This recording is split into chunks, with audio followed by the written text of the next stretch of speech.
The Codex Maya de Mexico has one primary story.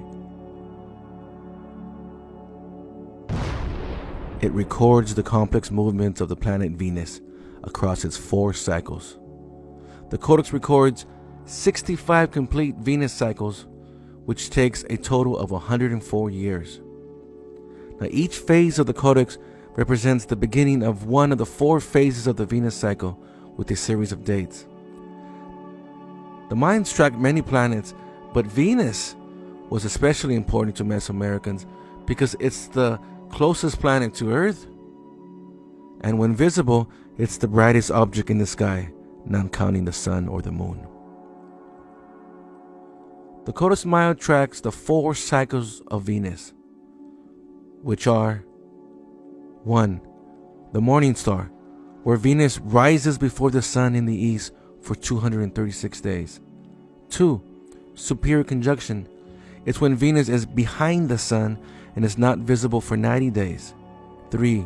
Evening star, when the planet is visible in the west after sunset for 250 days. And inferior conjunction, when the planet is orbiting between Earth and the sun and is not visible for 8 days. 1, 2, 3, 4. When looking at the synodic Venus cycle and the Maya's Codex, page 1, 5, and 9 is associated with superior conjunction, found at the top. That's when Venus is invisible. Page 2, 6, and 10 associated with evening star. Page 3 and 7 associated with inferior conjunction, when Venus is not visible for a second time. And page 4 and 8 associated with morning star, the most important phase because it's when Venus rises before the sun.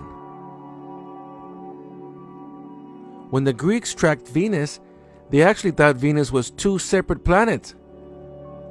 But the Mayans could track Venus a lot better, even when Venus goes invisible for more than 90 days.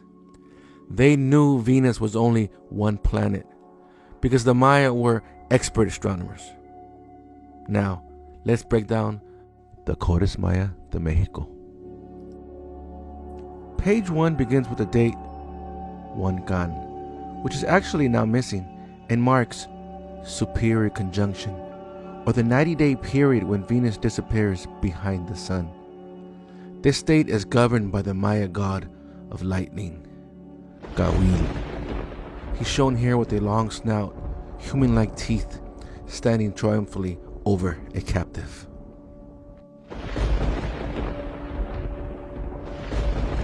Gawil wears a beautiful headdress of feathers and flint knives, and a collar with 3 metal bells, probably rattles, although Michael Coe argues they might be human eyeballs. Gawil has a lance in his right hand, decorated with a beaded disc and a feathered tassel, which appears to be quetzal feathers, with lateral serrations that likely represent flesh-tearing shark teeth. It's likely a saw shark or sawfish, which is seen in other Mayan spirit artwork and in Aztec offerings. The spear is resting on the captive's tightly braided hair, although it could be a headband or twined rope. The spears are very similar in spears in Tula, Stela 3, and from the temple of Chacmul at Chichen Itza. Now, this captive is bound by a rope held by Gawil's left hand. The captive is also wearing an ear spool with a long protruding bead. The ring number at the top tells the reader how many days to count forward. There's 4 darts of 20 days, where each plus 10 days inside a knotted bundle above Gawil's head. That tells the reader to count forward 90 days through the period of superior conjunction's invisibility to the first appearance of Venus as evening star, which is on page 2. Page 2 shows Venus as evening star, and the page is protected by a skeleton deity with a small mohawk that is consistent with Mesoamerican death god imagery and is seen as early as 100 BCE, suggesting that this is the Mayan death god called Kimi or Kisin, similar to what the Aztecs called Mictlantecutli. However, this may be the central deity Tlahuichcalpantecutli, who also appears as a weapon-wielding skeleton in the art of Chichen Itza. Out of the skeleton's mouth is a curled breath or stylized speech scroll, perhaps indicating smoke, a mist of blood, or the stench of death's decay. He's the only deity in this book that's wearing a jaguar headdress with a long stream of feathers. This depiction is common in mystic manuscripts. The feline headdress may reference the day X, or jaguar, when morning star begins, starting with 13X at the top of the column of the signs in the left margin. You can also see flowers adjacent to the jaguar spots. This deity is also armed with a shark tooth-studded lance.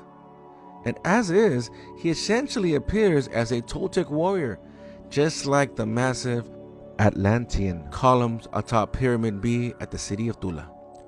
Toltec warrior garb worn by this deity includes fringed sleeves on the forearms and knees, a Toltec round mirror, Tezcatlipoca, with a skull emerging from the center attached to the back of its padded belt, and a chest ornament in the shape of a stylized butterfly, probably made of turquoise mosaic over a wooden back.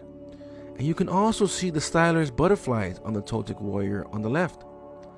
Now, the chest ornament recalls Central Mexican notions that the souls of the warriors who fall in battle are transformed into butterflies. Across the waist of the deity is a large box, bag, or belt. The large sections of the codex are actually missing, and this deity probably originally held a captive tied by a rope, which is consistent with other pages. So, just examining Venus, after pursuing the sun as it sinks into the western horizon every evening for a period of 250 days, as indicated by the now damaged ring number of 12 dots plus 20, plus 10 bundled days at the top of the page, Venus disappears for a period of 8 days on page 3.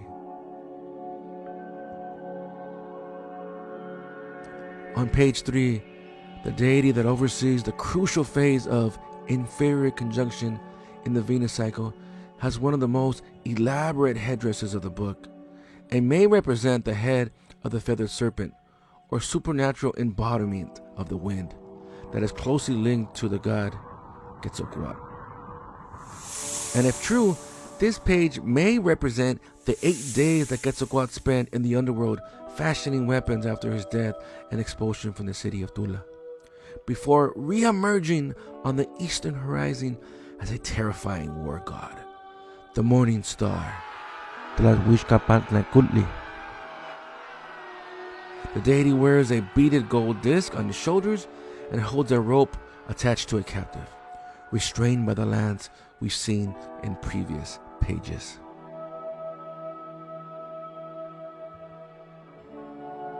This captive has dark black eyeshadows, a necklace of jade beads, and a crown topped by 2 black-tipped eagle feathers that point out of the headdress. The crown resembles the pointed turquoise Xihuitzoli diadem worn by Toltec kings and those of the later Aztec Empire, which may imply that rulers were in peril on the 13 days of Kan that initiate the beginning of the 8 days of Venus's disappearance. In other codexes, darts were thrown at thrones, so even rulers were not safe from Venus. On page 3, Venus becomes invisible to Earth for 8 days, which is stated on the bundle number on the top of page 3, with the day 3 Kan. As Venus travels between Earth and the Sun during inferior conjunction, Venus is not visible because of the Sun's brilliance.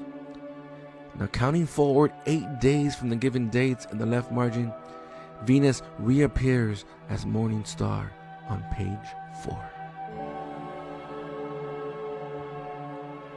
The first appearance of morning star on 11 Eb is overseen by the mind-lightning deity Kawil, but now has a different headdress and weapon.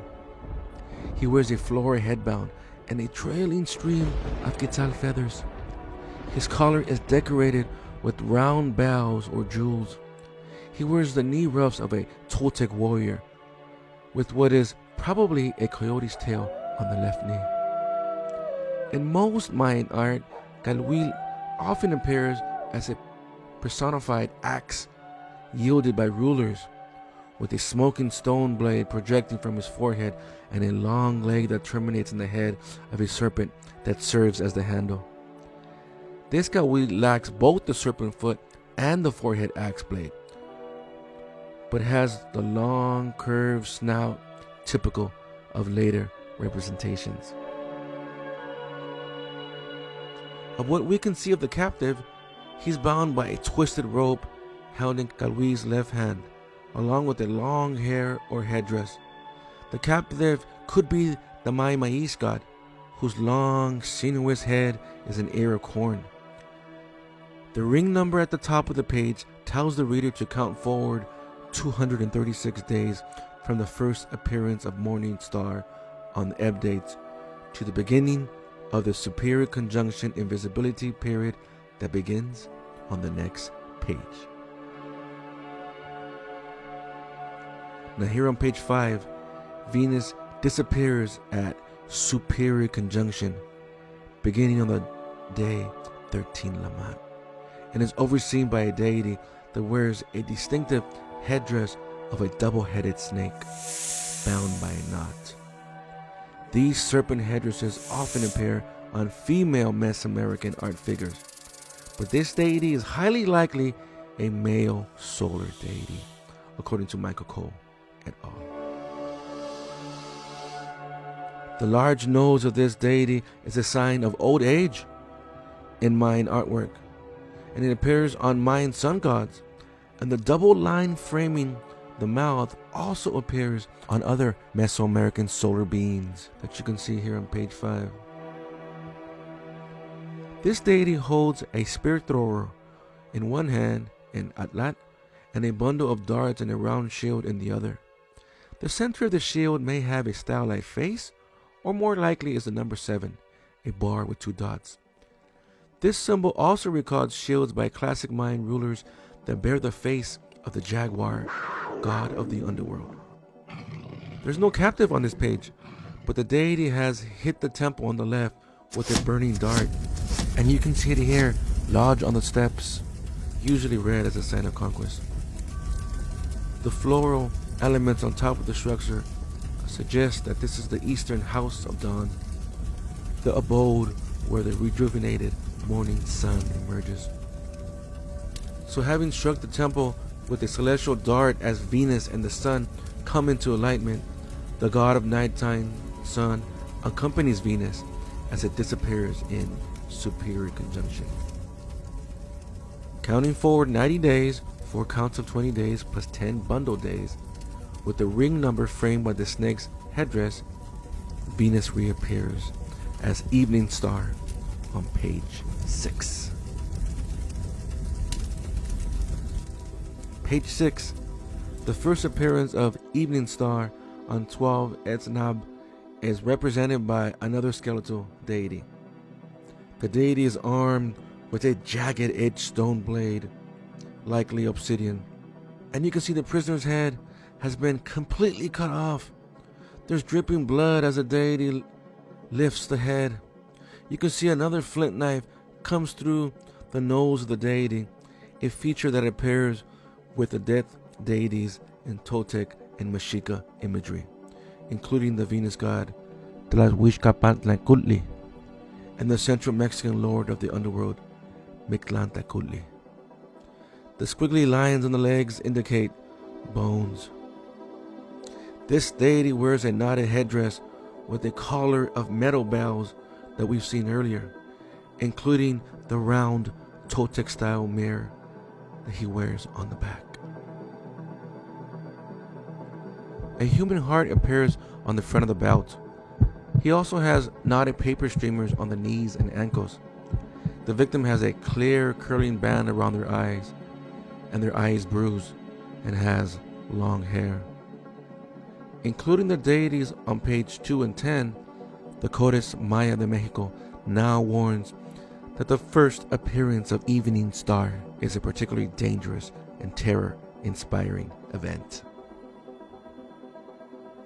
So, counting forward 250 days, 12 counts of 20 days plus 10 bundle days, with the ring numbers at the top, Venus vanishes from the night sky.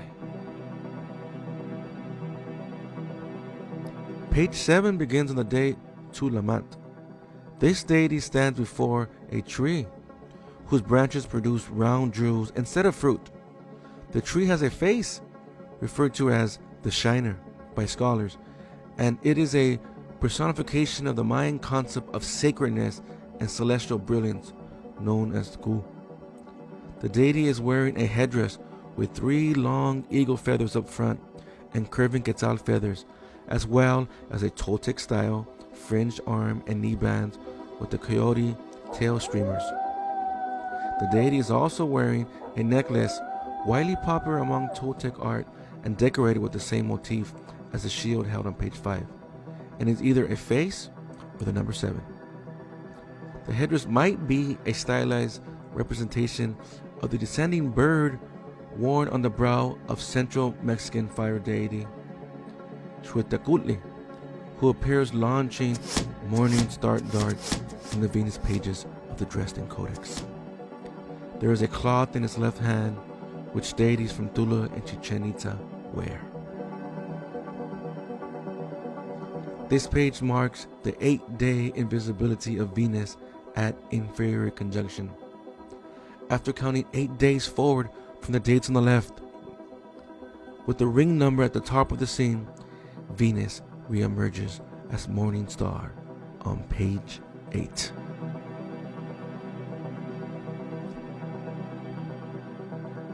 Page 8 begins at 10 Gib and again marks the beginning of Venus's 236-day morning star phase, when Venus is on the eastern horizon before the sun. A bird deity oversees his phase with amazing eagle-like talons, a pointed lance, and a spear thrower in his left hand. These clawed feet are reminiscent of images found at Tula, Chichen Itza, and Aztec eagle warriors. However, the legs could be feathers or rattlesnake tails, often found in Mesoamerican art. There's another extravagant headdress of long quetzal feathers that extend over the back, with an avian beak decorated with serpent-like fangs. This deity is also wearing a back mirror attached to a case or an animal pelt, just like Toltec warriors. And just like on page 5, the deity has fired a dart into a temple as a sign of conquest. The roof of the building resembles spear points. With the temple on page 5 was solar, this temple may be lunar. The ring number at the top of the page presents 11 counts of 20-day plus 16 days, with a bundle for the total of 236 days, leading to the disappearance of Venus at superior conjunction, page 9. Page 9 starts on 12 Eb and is the 90-day invisibility period of Venus at superior conjunction.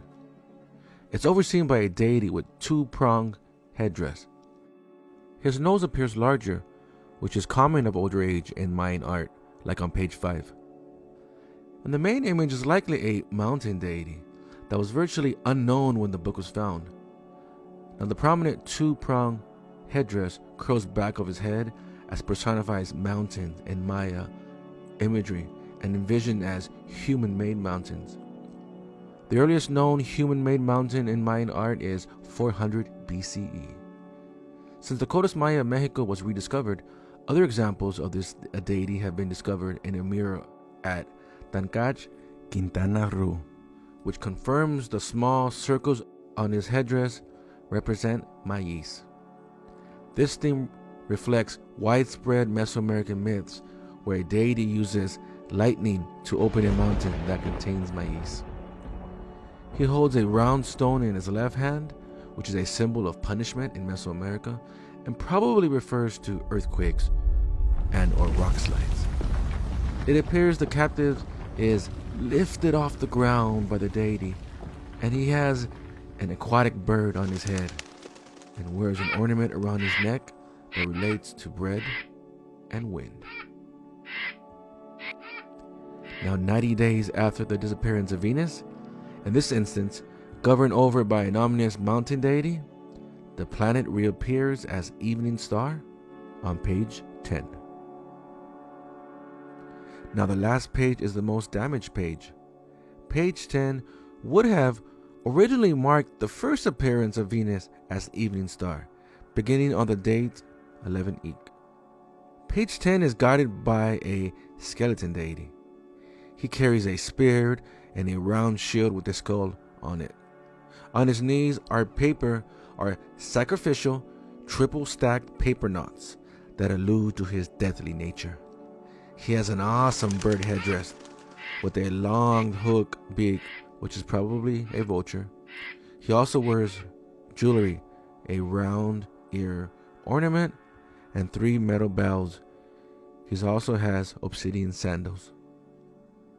His left hand grabs 3 darts, and like the deities on page 5 and 8, he has launched a 4th dart using the spear thrower held in his right hand. There's remnants of Maya blue near the bottom, parallel to his feet. That shows the basin is a body of water, and the conch tells the same aquatic story. These sequences give a warning of drought. As many as 10 pages could have followed, and the next page would have marked the beginning of inferior conjunction when evening star disappears from the night sky after 250 days. But that's it for us. We've tracked 65 complete Venus cycles that lasted 104 years, as they were tracked by master Mayan astronomers. I want to thank you very much for watching this video. I want to give a special shout out to the Getty, who's currently housing this amazing book, and for the monograph edited by Andrew Turner, which is a big help to me. Thanks again.